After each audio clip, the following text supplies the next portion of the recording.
Avec la crise sanitaire que nous connaissons aujourd'hui et la fin annoncée des aides gouvernementales, il est fort à craindre que le nombre de défaillances d'entreprises se multiplie d'ici la fin de l'année. Or, un bon nombre de dirigeants sont souvent caution des emprunts que leurs entreprises ont contractés, à l'exception notable des PGE évidemment. Quel sort est réservé aux dirigeants caution en cas de défaillance de son entreprise? Quels risques encourt-il? Quelles solutions adopter?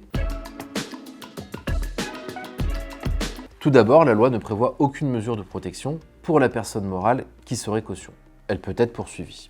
Mais il en va différemment pour la caution personne physique par le jeu de l'article L622-28 du Code de commerce. Si la société est placée sous le régime de la sauvegarde ou du redressement judiciaire, les créanciers ne peuvent agir contre la caution tant qu'un plan n'a pas été arrêté. Seules des mesures conservatoires peuvent être mises en place. Il n'est donc prévu aucune mesure de protection en cas de liquidation judiciaire. Il existe donc deux situations où une protection est possible, la sauvegarde judiciaire ou le redressement judiciaire. Toutefois, leur régime diffère.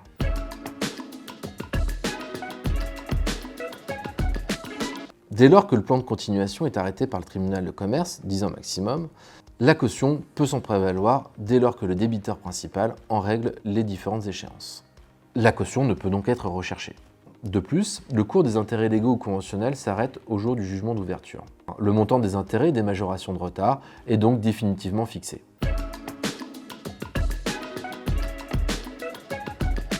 Là encore, les créanciers ne peuvent agir contre la caution pendant la période d'observation. Toutefois, à la différence du plan de sauvegarde judiciaire, la caution ne peut se prévaloir du plan de continuation adopté par le tribunal de commerce pour s'opposer à sa mise en jeu. Ainsi, dès l'arrêté du plan, le créancier peut agir contre la caution, qui va le subroger dans ses droits contre le débiteur.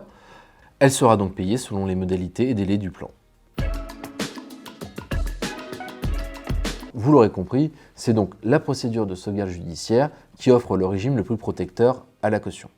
Cela s'explique par le fait que dans le cas d'une procédure de sauvegarde judiciaire, le débiteur n'est pas encore en état de cessation des paiements. Il est dans la possibilité de faire face à son passif exigible avec son actif disponible. Autrement dit, c'est une façon de récompenser le dirigeant d'avoir agi suffisamment tôt et donc d'avoir préservé les intérêts de ses créanciers. Cela signifie donc qu'il convient de bien anticiper les difficultés de son entreprise. En réalité, c'est bien en amont qu'il faut se situer, c'est-à-dire bien avant que les premières difficultés de l'entreprise apparaissent, et donc bien en amont d'un éventuel état de cessation des paiements. Des mesures préventives prévues par le Code de commerce existent, le mandat ad hoc et la conciliation. Ces mesures préventives sont confidentielles et réalisées sous l'égide du tribunal de commerce qui va désigner un professionnel de la procédure collective, à savoir un mandataire judiciaire ou un administrateur judiciaire qui pourra vous accompagner dans les négociations avec vos créanciers. Bien évidemment, le cercle des conseils de l'entrepreneur se tient à votre disposition pour répondre à toutes vos interrogations.